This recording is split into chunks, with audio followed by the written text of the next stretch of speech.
Hello students, welcome to all of you on our online classes। देखिए अपना lesson चल रहा था इंडिगो, नील वाला चैप्टर चल रहा था जिसके 3 पार्ट पहले ऑलरेडी कंप्लीट हो चुके हैं। आज हम पढ़ेंगे इसका पार्ट 4, लेसन 5 का जो पार्ट 4 है। तो देखिए आगे से यहाँ तक हमने कंप्लीट कर लिया था, अब स्टार्ट करते हैं। This settlement was adopted unanimously by the commission। तो देखिए यहाँ तक कि ये जो सेटलमेंट है, सेटलमेंट का मतलब बताया था आपको समझौता। क्या मतलब बताया था? समझौता। और कमीशन का मतलब है आयोग।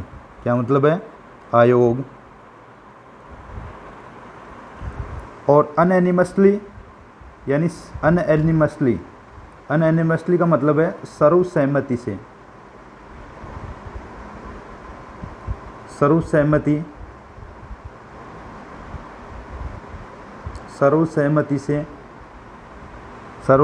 से। तो सेटलमेंट का मतलब है आयोग। तो दिस सेटलमेंट वाज एडोप्टेड यानी अपना लिया गया या स्वीकार कर लिया गया कि इस समझौते को आयोग के द्वारा सर्वसहमति से स्वीकार कर लिया गया। सर्वसहमति से स्वीकार कर लिया गया। तो ये बता रहा है कि ये जो सेटलमेंट है, समझौता है, इसको आयोग के द्वारा सर्वसहमति से स्वीकार कर लिया गया। Gandhi explained that the amount of the refund was less important then the fact that the landlords had been obliged to surrender part of the money and with it part of their prestige. Therefore, as far as the peasants were concerned, the planters had behaved as lords above। अब आगे देखिए, Gandhi explained, Gandhi ने समझाया, that कि the amount of the refund यानी वापस लौटाने की जो राशि है। अमाउंट का मतलब क्या होता है? राशि।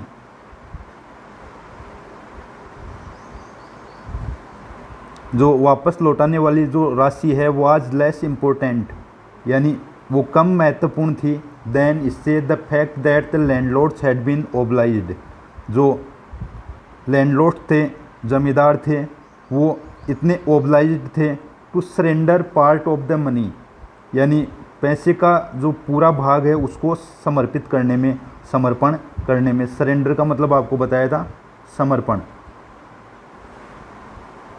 क्या मतलब होता है? समर्पण। एंड विथ इट, इसके ही साथ, पार्ट ऑफ दियर प्रेस्टाइज, और इसके साथ में ये उनके भूभाग की क्या थी? प्रेस्टाइज थी, प्रतिष्ठा थी। प्रेस्टाइज का मतलब क्या होता है? प्रतिष्ठा। प्रेस्टाइज थी। देयरफॉर, इससे आगे, as far as the peasants were concerned, इससे आगे जो पीजेंट्स थे, किसान थे, वर कंसर्न्ड। कंसर्न्ड का मतलब है यहाँ पर चिंतित। जो पीजेंट्स थे, किसान थे, वो चिंतित थे। The planters had behaved, the planters had behaved, जो जमींदार हैं उन्होंने, ये द प्लांटर्स जो भूस्वामी या जो बागान के जो मालिक हैं उन्होंने व्यवहार किया था एज लॉर्ड्स यानी जमींदारों से, एबव द लॉ, इस कानून के ऊपर। एबव द लॉ यानी कानून के ऊपर।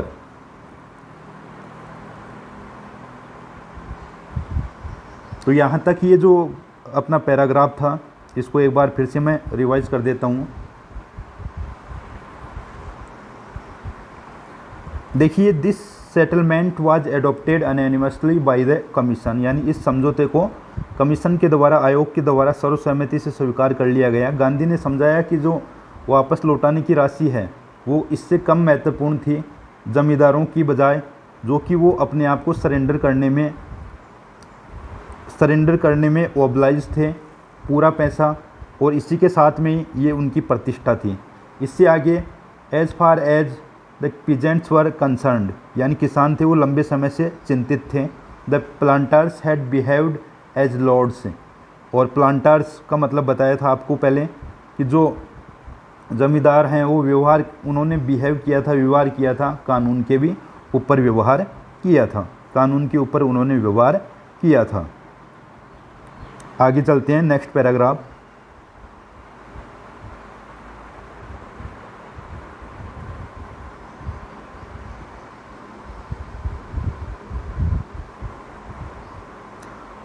आगे देखिए, नाउ द पीजेंट्स सा that he had rights and defenders, he learn courage, he learn courage.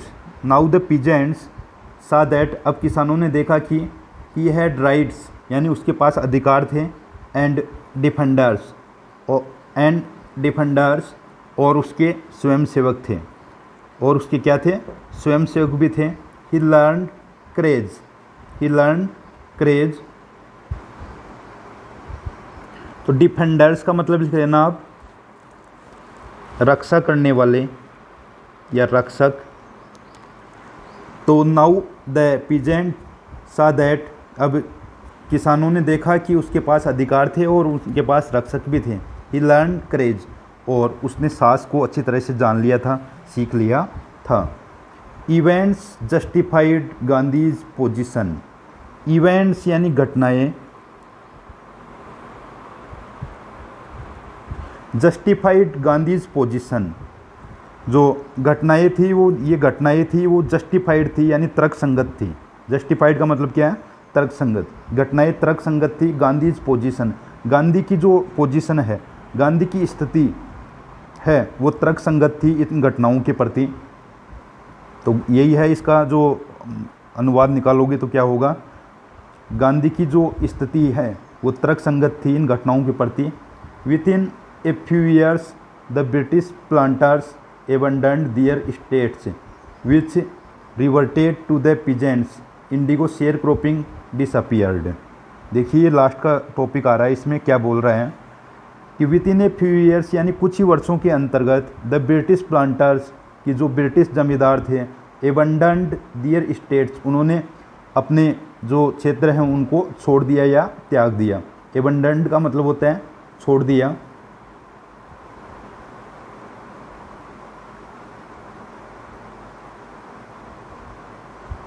Abundant का मतलब क्या है, छोड़ दिया। तो कुछ ही वर्षों में जो प्लांटर्स थे, ब्रिटिश प्लांटर्स थे, उन्होंने अपने स्टेट्स को छोड़ दिया, अपनी जो प्रदेशों को छोड़ दिया। विच रिवर्टेड टू द पीजेंट्स, जो कि किसानों को लौटा दिए गए। रिवर्टेड का मतलब है वापस लौटा दिए।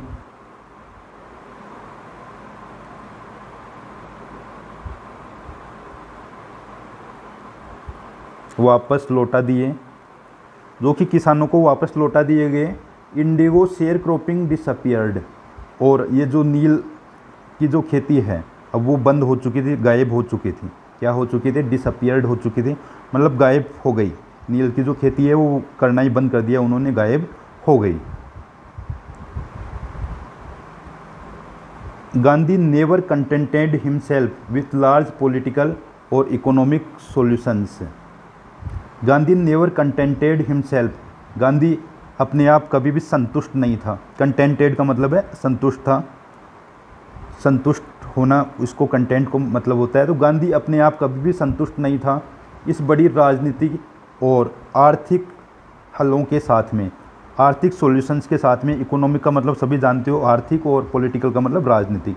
राजनीतिक और आर्थिक हल निकालने के बाद में भी गांधी है वो अपने आप कभी संतुष्ट नहीं था। He saw the cultural and social backwardness in the Champaran village and wanted to do something about it immediately. He saw the cultural and social backwardness, cultural का मतलब सभी जानते हो सांस्कृतिक, एंड सोशल यानी सामाजिक। बैकवर्डनेस का मतलब है पिछड़ापन, लिख लेना। बैकवर्डनेस का मतलब है पिछड़ापन।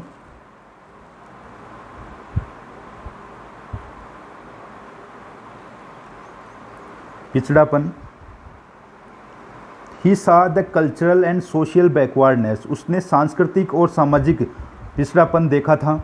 इन द चंपारण विलेज यानी चंपारण के गाँवों में, जो चंपारण डिस्ट्रिक्ट था उसके गाँवों में उसने सोशल बैकवर्डनेस, सामाजिक पिछड़ापन और सांस्कृतिक रूप से पिछड़ापन देखा था, and wanted to do something about it, और वह कुछ ना कुछ करना चाहता था तुरंत प्रभाव से, इमीडिएटली।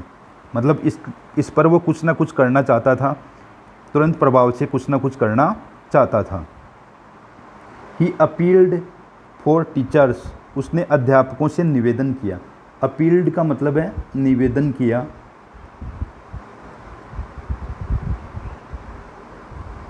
निवेदन किया, अपील किया। ही अपील्ड फॉर टीचर्स, उसने अध्यापकों से निवेदन किया। Mahadev Desai and Narhari Parikh, two young man who had just joined Gandhi as disciples. ये महादेव देसाई और नरहरि पारिक, ये क्वेश्चन भी हो सकता है। महादेव देसाई और नरहरि पारिक ये दो युवा व्यक्ति थे। Who had just joined Gandhi as disciples. Disciples का मतलब होता है शिष्य। क्या मतलब होता है? शिष्य। तो महादेव देसाई और नरहरि पारिक दो युवा व्यक्ति थे जो अभी अभी गांधी जी के शिष्य बने थे या शामिल हुए थे, ज्वाइन हुए थे। एंड दियर वाइव्स, और उनकी पत्नियां, ये वाइफ का बहुवचन है भाई। एंड दियर वाइव्स, और उनकी पत्नियां। Volunteered for the work, volunteered for the work यानी स्वेच्छा से कार्य करने लगे। वॉलंटियर का मतलब होता है स्वेच्छा से, स्वेच्छा से कार्य करने लगे ये उनकी पत्नियां और वो दोनों।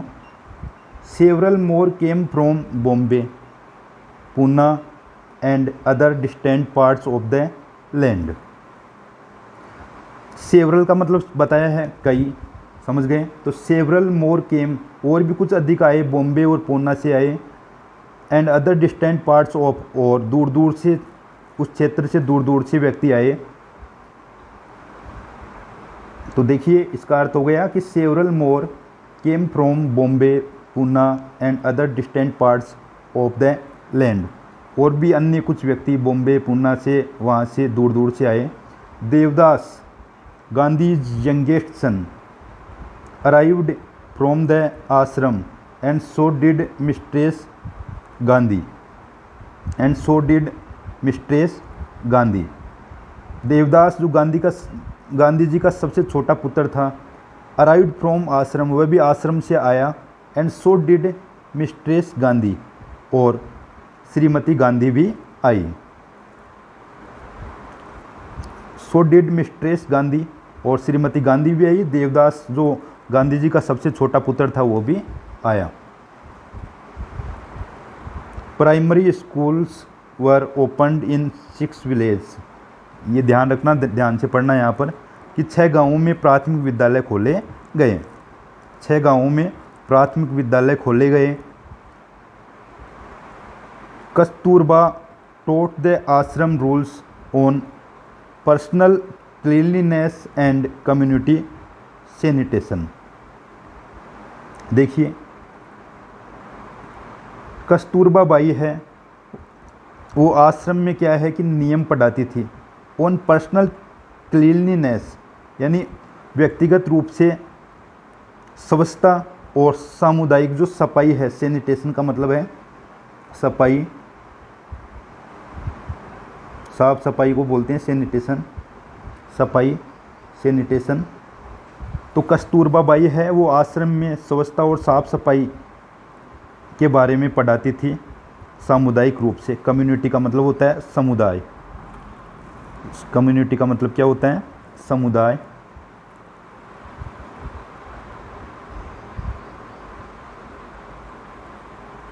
तो कस्तूरबा है, कस्तूरबा बाई आश्रम में सफाई के बारे में, नियमों के बारे में बताती, नियमों को पढ़ाती थी, कम्युनिटी सैनिटेशन के बारे में।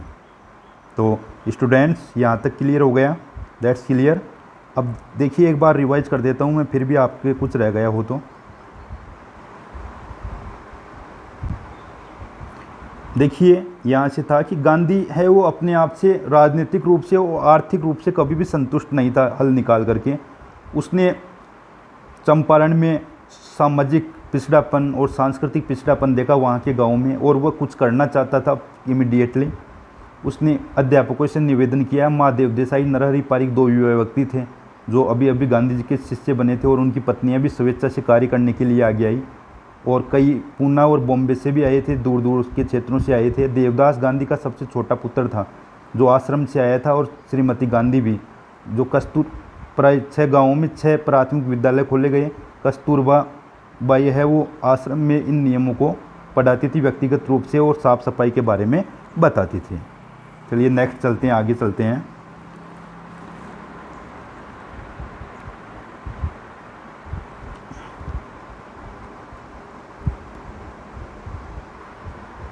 अगला पैराग्राफ है हेल्थ कंडीशंस वर मिजरेबल। मिजरेबल का मतलब है यहाँ पर दयनीय। क्या मतलब है? दयनीय, यानी कि स्वास्थ्य की जो कंडीशंस थी, दशाएं थी, स्वास्थ्य की स्थितियाँ या दशाएं थी वो दयनीय थी। तो स्वास्थ्य की दशाएं दयनीय थी। Gandhi got a doctor to volunteer his services for 6 months। 3 medicines were available: castor oil, quinine and sulfur ointment। देखिए, Gandhi got a doctor to volunteer. Gandhi हैं वो एक डॉक्टर से मिले सेवा देने के लिए, अपनी सर्विस देने के लिए 6 महीनों के लिए। मतलब गांधी जी हैं वो एक डॉक्टर चिकित्सक से मिले 6 महीने सेवा देने के लिए। 3 मेडिसिन्स वर अवेलेबल। अवेलेबल का मतलब समझते हो? उपलब्ध। क्या मतलब होता है? उपलब्ध। मेडिसिन्स यानी दवाइयाँ।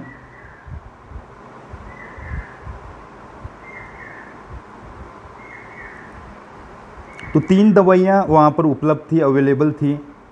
केस्टर ऑयल यानी अरंडी का तेल।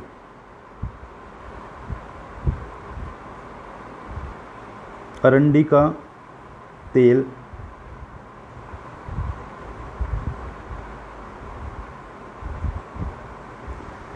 केस्टर ऑयल है, अरंडी का तेल है, कुनेन औषधि है, और सल्फर ऑइंटमेंट।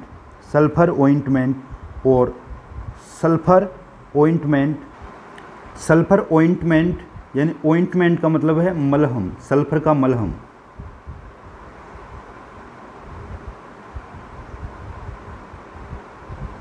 सल्फर का मलहम। तो आपको याद हो गया कि 3 प्रकार की औषधियाँ वहाँ पर उपलब्ध थी। एक तो अरंडी का तेल, केस्टर ऑयल जिसको अभी बताया, कुनेन और सल्फर का मलहम। अब देखिए ये क्या काम में आती थी। ये जो मेडिसिन्स हैं, ये जो दवाइयाँ हैं, वो क्या काम में आती थी। Anybody who sold a coated tongue was given a dose of castor oil. मतलब अरंडी का तेल है वो क्या काम में आता था। कोई भी व्यक्ति, anybody who sold a coated tongue. Coated का मतलब मेली। कोटेड का मतलब क्या है? कोटेड का मतलब है मेली या गंदी। मेली या गंदी। किसी की भी, मान लीजिए कि जो टोंग्यू है, मतलब किसी की भी जो जीभ है वो गंदी दिखाई देती थी। Was given a dose of castor oil. तो उसे एक अरंडी का तेल का ढक्कन उसको दिया जाता था। मतलब एक ढक्कन जो अरंडी का तेल है उसको दिया जाता था जिसकी जीभ मेली होती थी, गंदी होती थी। तो समझ गए होंगे कि जो केस्टर ऑयल है वो क्या काम में आता है, किस काम में आ रहा है castor oil. Anybody with malaria fever received quinine plus castor oil. देखिए, किसी को अगर मलेरिया हो जाता था, किसी भी व्यक्ति को मलेरिया बुखार हो जाता था, तो वह उसको कुनेन प्लस जो अरंडी का तेल दोनों दिया जाता था। Anybody with skin eruptions received ointment plus castor oil. किसी के भी, मान लीजिए जो त्वचा है, किसी की त्वचा पर जो फोड़े फुंसियाँ वगैरह हो जाती थी, इरप्शंस हो जाती थी, उस received ointment plus castor oil, उसको सल्फर का मलहम लगाया जाता था। तो तीनों जो औषधियाँ हैं और इसमें केस्टर ऑयल मिला करके और जो मलहम है वो लगाया जाता था। तो ये एंशियंट इंडिया की बात है, प्राचीन भारत की बात है, तब की बात बता रहा है कि उस समय 3 ही प्रकार की औषधियाँ थी, कैस्टर ऑयल, कुनेन और सल्फर ऑइंटमेंट। कैस्टर ऑयल, कुनेन और सल्फर ऑइंटमेंट। और सल्फर, ये तीनों, जो कैस्टर ऑयल है, किसी की जीभ वगैरह गंदी दिखाई पड़ती थी उसको कैस्टर ऑयल दिया जाता था। मलेरिया बुखार वाले को कुनेन के साथ में ये जो अरंडी का तेल है वो पिलाया जाता था। किसी की स्किन पर इरप्शंस बन जाते थे उसको, उस पर जो सल्फर का मलहम है वो लगाया जाता था। नेक्स्ट देखिए, आगे देखिए।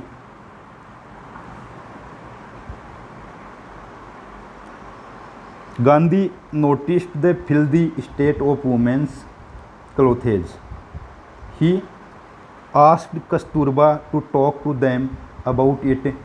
One woman took Kasturba into her hut and said, "Look, there is no box or cupboard here for clothes. The sari I am wearing is the only one I have." अब देखिए, ये तो जो कोई बीमार व्यक्ति थे उनके लिए, मतलब इलनेस के लिए बताया है राइटर ने यहाँ पर। अब आगे क्लीननेस के लिए बता रहा है, सफाई के लिए यहाँ पर बता रहा है कि Gandhi noticed the filthy state. State का मतलब है स्थिति यहाँ पर, और फिल्दी का मतलब गंदी या गंदगी को बोलते हैं फिल्दी। तो गांधी ने अब महिलाओं के कपड़ों की गंदगी पर ध्यान दिया। नोटिस यानी ध्यान दिया। जो महिलाओं के कपड़े थे गंदे थे उन पर ध्यान दिया, नोटिस किया। तो Gandhi noticed the filthy state of women's clothes. Gandhi ने महिलाओं की जो गंदे कपड़े थे उन पर नोटिस किया, ध्यान दिया। He asked Kasturba Bai to talk to them about it. उसने कस्तूरबा को कहा इन सब के बारे में बातचीत करने के लिए, यानी इन महिलाओं से बातचीत करने के लिए कस्तूरबा को उसने कहा। वन वुमेन टूक कस्तूरबा बाई इनटू हर हट। एक जो औरत है वो कस्तूरबा बाई को अपनी झोंपड़ी में ले गई। एंड सेड, और कहा, लुक देखो, देर इज़ नो बॉक्स, की वहाँ पर कोई, उसकी झोंपड़ी है वहाँ पर कोई भी बक्सा नहीं है या फिर कोई कपबोर्ड वहाँ पर नहीं है कपड़े रखने के लिए। तो कोई भी मतलब कपबोर्ड है या आलमारी या कोई बक्सा वहाँ पर नहीं है कपड़े रखने के लिए। The sari I am wearing, कि साड़ी जो मैं पहने हुए हूँ, is the only one I have, कि मेरे पास एक ही है, कि मेरे पास एक ही साड़ी है जो मैं पहने हुई हूँ। उस औरत ने एक्सप्लेन किया, उस औरत ने समझाया। इस प्रकार से उस औरत ने वहाँ पर समझाया। चलिए आगे चलते हैं।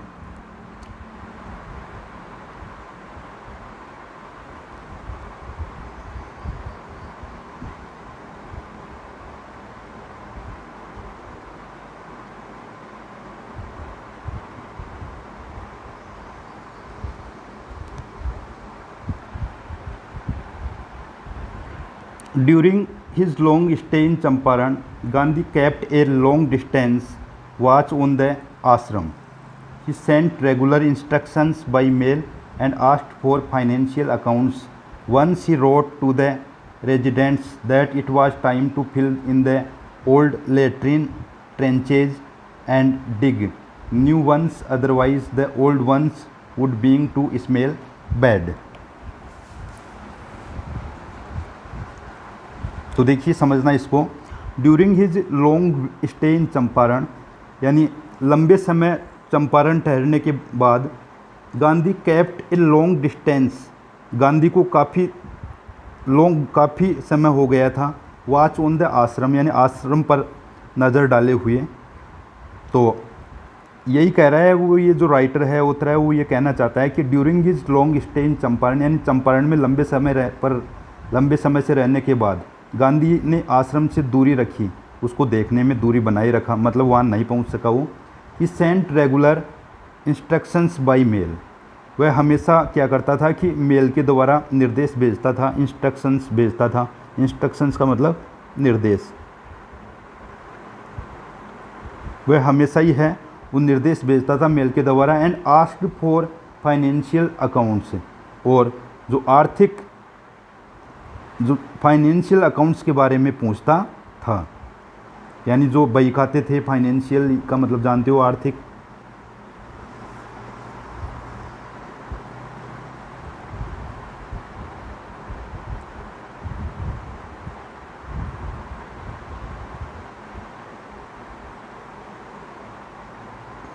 फाइनेंशियल का मतलब होता है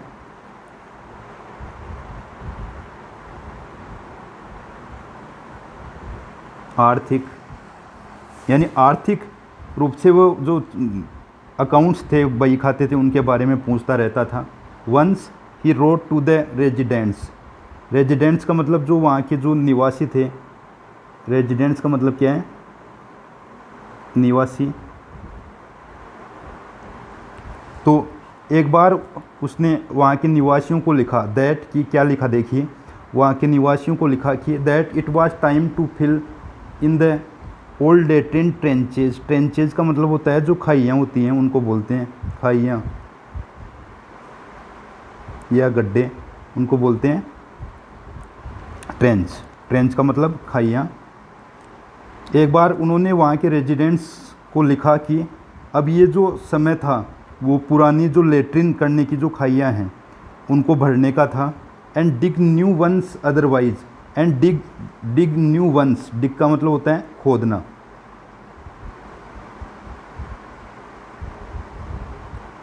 डिग का मतलब है खोदना। एंड डिग न्यू वंस, और नई खोदने के लिए, अदरवाइज अन्यथा,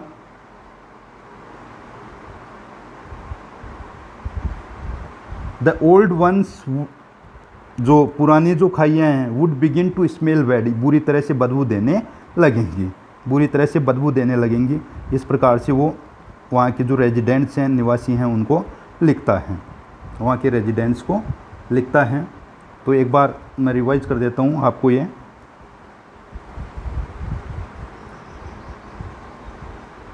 तो देखिए, during his long stay in Champaran, यानी चंपारण में लंबे समय तक ठहरने के बाद गांधी ने आश्रम से दूरी बनाए रखी, उसे देखभाल करने में। उसने वह रेगुलर इंस्ट्रक्शंस भेजता था मेल के द्वारा। And asked for financial accounts, और फाइनेंशियल अकाउंट्स को के बारे में पूछता था। Once he wrote to the residents, वहाँ के निवासियों को एक बार लिखा उन्होंने कि it was time to fill, यानी ये भरने का समय है, द ओल्ड लेट्रिन ट्रेंचेज, यानी पुरानी जो लेट्रिन करने की जो खाइयाँ हैं, सोच जाने वाली जो खाइयाँ हैं, और वहाँ नई खोदने का समय है। नहीं तो जो पुरानी जो खाइयाँ हैं, ओल्ड वंस हैं, वो शुरू कर देंगी टू स्मेल बैड, यानी कि बुरी बदबू देना शुरू कर देंगी। यानी नई खाई, जो पुरानी खाइयाँ हैं, उनके स्थान पर न्यू ट्रेंचेज खोदने का इंस्ट्रक्शन उन्होंने वहाँ के रहने वाले व्यक्तियों को दिया। तो ये था इसका कहने का तात्पर्य। चलिए आगे चलते हैं इससे।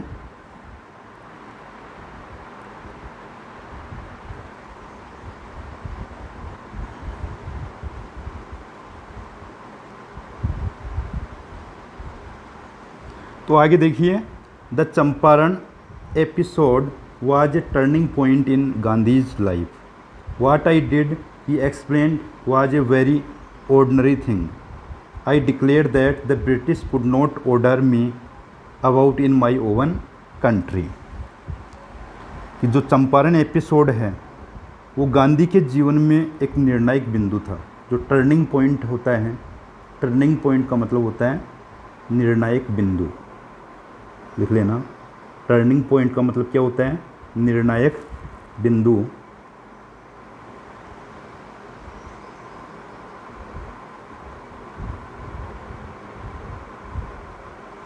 तो चंपारण जो एपिसोड है वो गांधी के जीवन में एक क्या था, टर्निंग पॉइंट था, एक निर्णायक बिंदु था। व्हाट आई डिड, कि जो भी मैंने किया था, ये एक्सप्लेन्ड, उसने समझाया, was a very ordinary thing, कि जो भी मैंने किया था वो एक साधारण बात थी। क्या थी, साधारण बात बताता है। ऑर्डिनरी का मतलब साधारण सी, जो भी किया था वो एक साधारण बात थी। आई डिक्लेयर्ड दैट, मैंने घोषणा की थी कि the British could not order me, कि ब्रिटेन है वो, जो अंग्रेज़ लोग हैं वो मुझे आदेश नहीं दे सकते थे। About in my oven country, मेरे स्वयं के देश के बारे में आदेश नहीं दे सकते थे, कि मैं ही आदेश दे सकता था, कि वो मुझे आदेश नहीं दे सकते, मैं ही दे सकता हूँ। इस प्रकार से वो बताता है, ऐसी डिक्लेयर करता है, घोषणा करता है। उसने इस प्रकार से घोषणा की। आगे देखिए, but Champaran did not begin as an act of defence. Defiance है ये, but Champaran did not begin as an act of defiance. तो देखिए डिफायंस, डिफायंस का मतलब है अवज्ञा करना, अवज्ञा करना होता है डिफायंस का मतलब। लेकिन जो चंपारण है, डिड नॉट बिगिन, चंपारण में अभी जो अवज्ञा करने की शुरुआत नहीं हुई थी, मतलब जो किसी भी जो एक्ट है, एक्ट का मतलब कोई भी कार्य है उसके प्रति अवज्ञा करने की शुरुआत नहीं हुई थी। It grew out of an attempt to elevate the distress of large numbers of poor peasants. देखिए एलिवेट, एलिवेट का मतलब होता है उन्मूलन, उन्मूलन करना या दूर करना। तो एलिवेट का मतलब है उन्मूलन करना। It grew out of an attempt to elevate the distress of large numbers of poor peasants. It grew out, it grew out of an attempt, यानी ये जो प्रयास है इसका मतलब ये निकला, इसका मतलब ये निकला इस प्रयास का, टू एलिवेट द डिस्ट्रेस यानी मुसीबतों का उन्मूलन करना, ऑफ लार्ज नंबर्स यानी बड़ी संख्या में गरीब किसानों का उन्मूलन हुआ, उनकी परेशानियों का हल हुआ। This was the typical Gandhi pattern, ये गांधी का ताना बाना था। देखिए टाइपिकल पैटर्न का मतलब होता है ताना बाना, उसको बोलते हैं टाइपिकल पैटर्न। टाइपिकल पैटर्न का मतलब लिख लेना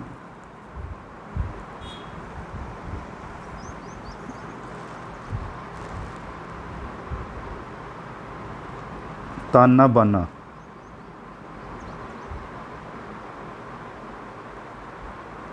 यानी तौर तरीका भी लिख सकते हो आप इसको। तो this was the typical Gandhi pattern, Gandhi ji का ये ताना बाना था। His politics were intertwined with the practical day to day problems of the millions, कि उसकी जो राजनीति ने आंतरिक रूप से विजय दिलाई, इंटरवाइन किया विथ द प्रैक्टिकल, व्यवहारिक रूप से दिनों दिन कई समस्याएं हैं, लाखों समस्याओं को छुटकारा दिला दिया। His was not a loyalty to abstractions, his was not a loyalty, loyalty का मतलब है निष्ठा। क्या मतलब होता है निष्ठा, लॉयल्टी का मतलब है निष्ठा।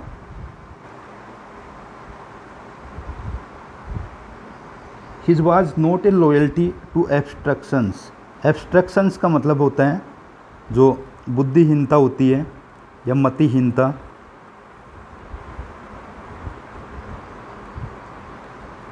मतिहीनता या बुद्धिहीनता, कि ये उसकी निष्ठा नहीं थी। टू एब्स्ट्रैक्शंस यानी कोई बुद्धिहीनता नहीं थी उसकी। It was a loyalty to living human beings, कि ये उसका जो कर्तव्य या निष्ठा थी वो मानव प्राणियों को जीवित करने की थी, मानव प्राणियों को लिविंग करने की थी, वो मानव प्राणियों को जीवित करने की निष्ठा थी उसकी, कोई मतिहीनता नहीं थी उसकी। In everything Gandhi did moreover he tried to mould a new free Indian who could stand on his own feet and thus make India free. In everything यानी गांधी डिड, कि सब कुछ गांधी ने जो किया अधिक से अधिक किया है। He tried to mould a new free Indian, उसने एक नया स्वतंत्र भारतीय को बनाने की कोशिश की, नया स्वतंत्र भारत बनाने की कोशिश की। हु कुड, एक ऐसा व्यक्ति, एक ऐसा भारतीय बनाने की कोशिश की उसने। Who could stand on his oven feet, जो अपने पैरों पर स्वयं खड़ा हो सके। And thus make India free, और भारत को स्वतंत्र कर सके या भारत को स्वतंत्र बना सके। इस प्रकार से उसने ये बताया है। तो यहाँ देखिए एक बार रिपीट कर देता हूँ मैं आपको ये,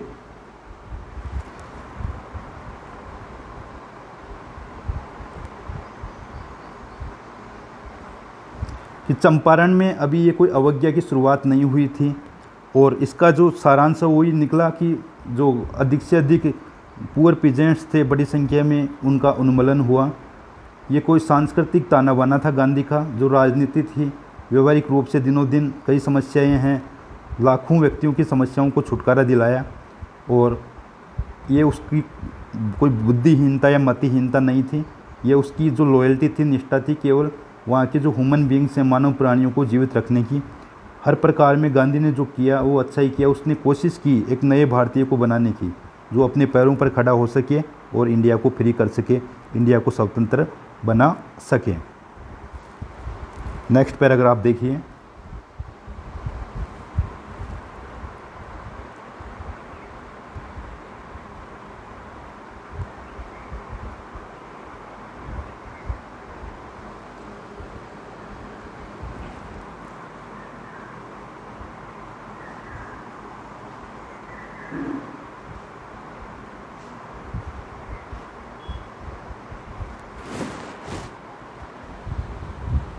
तो आगे देखिए।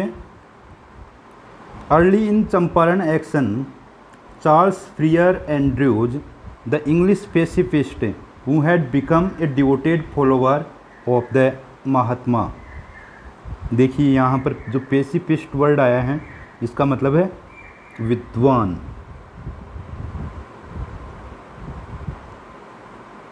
विद्वान और डिवोटेड यानी समर्पित। क्या मतलब होता है? समर्पित।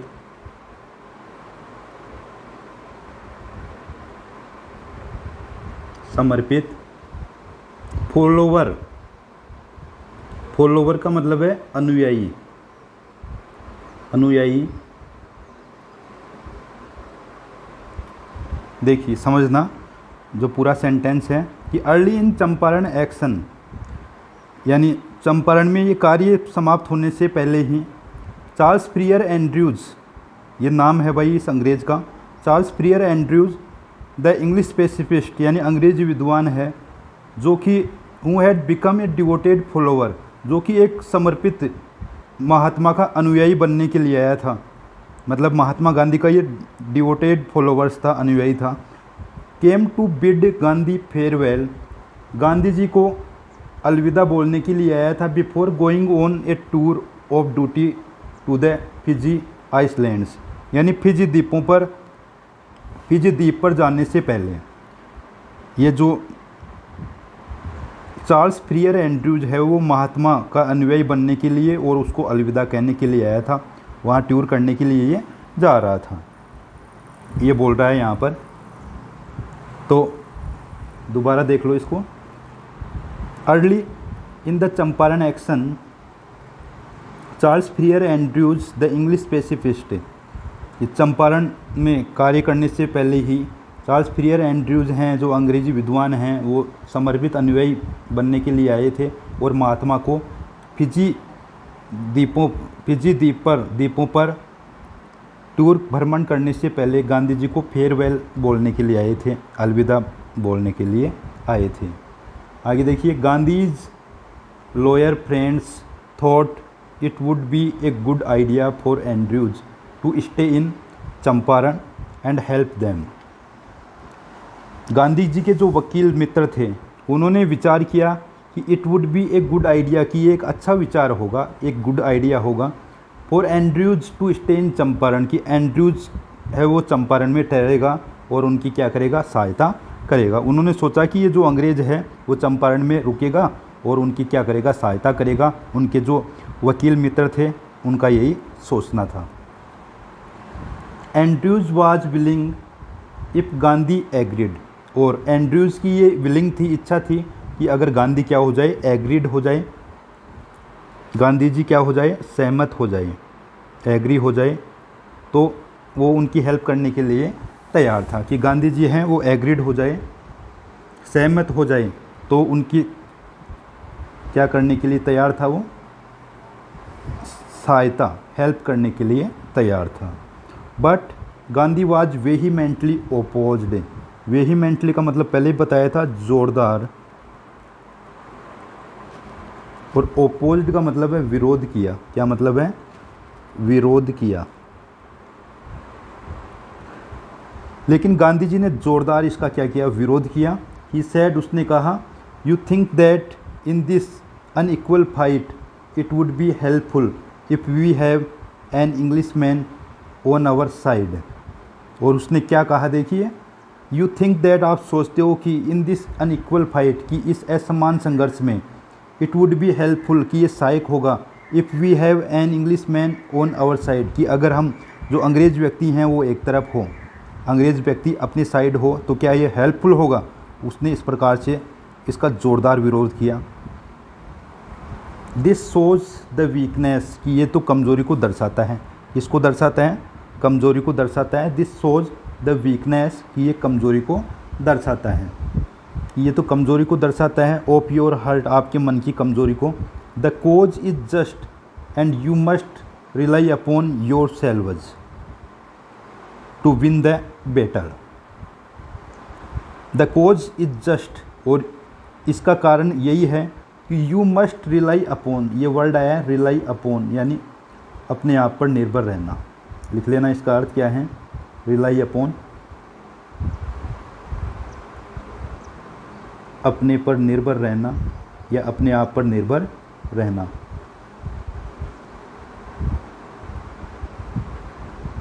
अपने आप पर निर्भर रहना। तो and you must rely upon yourselves, और आपको अपने आप पर निर्भर रहना चाहिए। टू विन द बैटल, यानी लड़ाई जीतने के लिए। You should not seek A prop in mister Andrews, आपको थोड़ा सा भी प्रोप नहीं लेना चाहिए। प्रोप का मतलब है सहारा लेना। जो मिस्टर एंड्रयूज का थोड़ा सा भी सहारा नहीं लेना चाहिए, because he happens to be an Englishman, क्योंकि वह एक अंग्रेज़ व्यक्ति है, इसलिए उसका सहारा नहीं लेना चाहिए। यही कहा गांधी जी ने कि प्रोप नहीं करना चाहिए। He had read our minds correctly, कि वह हमारे दिमाग को अच्छी तरह से, सही तरीके से पढ़ चुका था, सही ढंग से हमारे दिमाग को पढ़ चुका था। राजेंद्र प्रसाद कमेंट्स, राजेंद्र प्रसाद हैं वो टिप्पणी करते हैं। And we had no reply, और हम जवाब नहीं देते, हमने जवाब नहीं दिया। Gandhi in this way taught us a lesson in self reliance, और गांधी ने हमें एक आत्मनिर्भरता का पाठ पढ़ाया। सेल्फ रिलायंस का मतलब है आत्मनिर्भरता। सेल्फ रिलायंस का मतलब क्या है, आत्मनिर्भरता।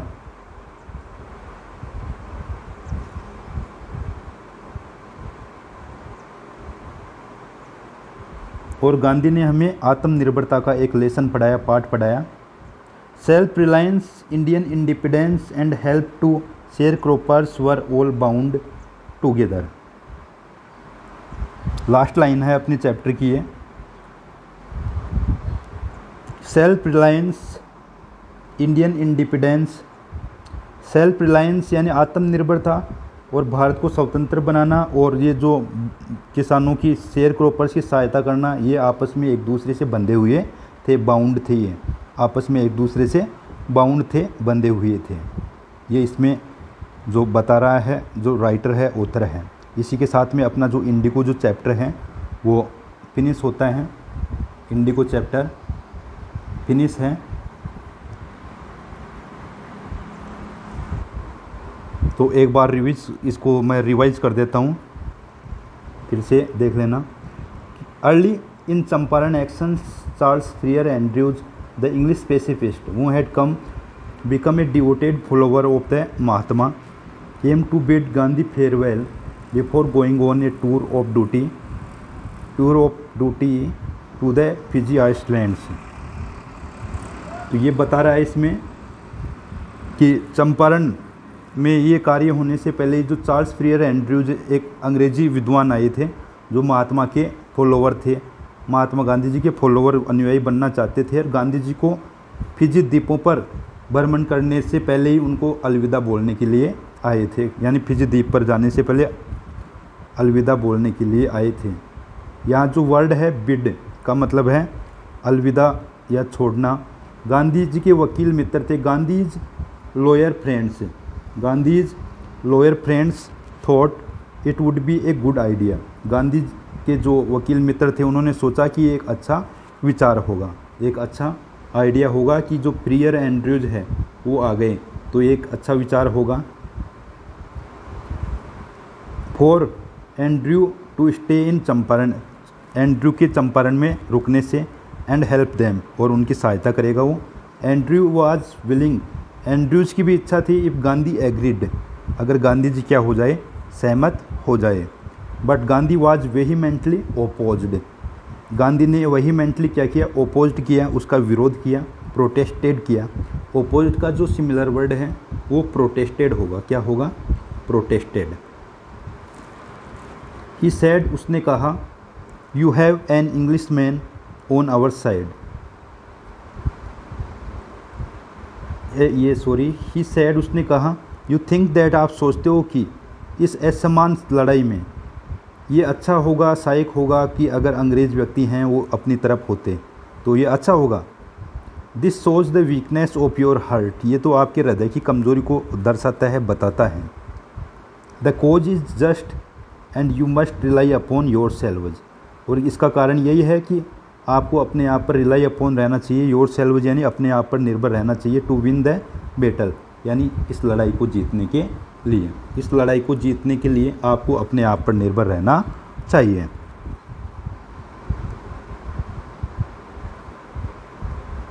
You should not seek A prop in mister Andrews, कि आपको थोड़ा सा भी सीक प्रोप मतलब थोड़ा सा भी मिस्टर एंड्रयूज़ का सहारा नहीं लेना है। Because he happens to be an Englishman, क्योंकि वह क्या है, एक इंग्लिश मैन है, एक अंग्रेज़ व्यक्ति है, इसलिए आपको उसका थोड़ा सा भी सहारा नहीं लेना है। He had read our minds correctly, उसने हमारे दिमाग को अच्छी तरह से पढ़ लिया था। राजेंद्र प्रसाद हैं वो कमेंट करते हैं कि and we had no reply, और कि हमने कोई उत्तर नहीं दिया। Gandhi in this way taught us a lesson, और इस प्रकार से गांधी ने हमें एक सेल्फ रिलायंस का पार्ट पढ़ाया, मतलब आत्मनिर्भर बनने का पार्ट पढ़ाया।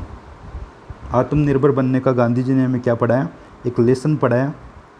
अब इसके बारे में देखिए, ये जो सेल्फ रिलायंस है, इंडियन इंडिपेंडेंस है, and help to sharecroppers were all bound together, कि सेल्फ रिलायंस है, आत्मनिर्भरता है, और भारतीय स्वतंत्रता है, and help to sharecroppers, और जो बटाईदार जो किसान हैं उनकी सहायता करना है, ये आपस में क्या हैं कि एक दूसरे से क्या हैं, बाउंड हैं, बंधे हुए हैं। तो ये जो महात्मा गांधी का जो ये चैप्टर है, बड़ा ही इंटरेस्टिंग चैप्टर है ये, जो नील की खेती के बारे में था। किसकी खेती के बारे में था, नील की खेती के बारे में ये लिखा गया था।